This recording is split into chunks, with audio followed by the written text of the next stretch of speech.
నరనరాన ఉన్నటువంటి వాళ్ళు, భారత వ్యతిరేకత నరనరాన ఉన్నటువంటి వాళ్ళు, బీజేపీ వ్యతిరేకత అడుగడుగునా ఉన్నటువంటి వాళ్ళు, మోడీ మీద ద్వేషం విపరీతంగా ఉన్నటువంటి వాళ్ళు, వీళ్ళందరూ కలిసి ప్రేమించేటటువంటి దేశం చైనా.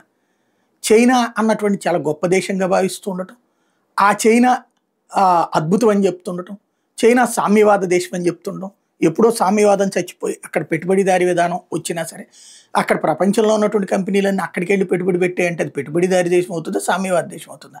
ఆ దేశానికి ఆ దేశం ఏమన్నా పరిశ్రమలు పెట్టి పైకి తీసుకెళ్ళిందా? లేదే.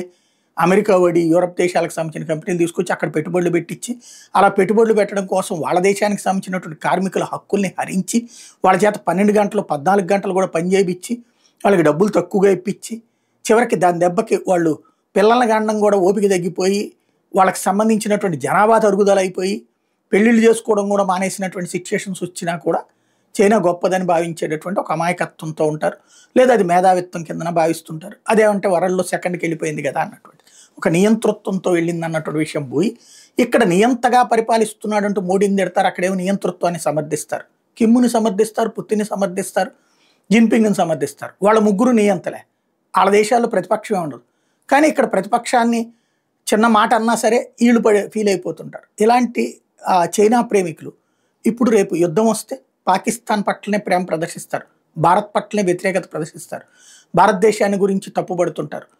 అటాక్ చేసినప్పుడు మనం ఒకటి దెబ్బ తీస్తే వాడు 2 దెబ్బలు తీస్తాడు, మనం 4 దెబ్బలు తీస్తాం. ఇది యుద్ధంలో సహజం.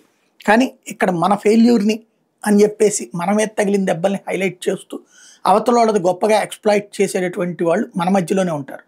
వీళ్ళు ఎంతగా తెగించి ఉంటారంటే గతంలో చైనా యుద్ధం జరిగినప్పుడు 1962లో చైనా సైన్యానికి రక్తదానం చేసినటువంటి చరిత్ర మన దేశంలో ఉంది, వామపక్షాలకే ఉంది.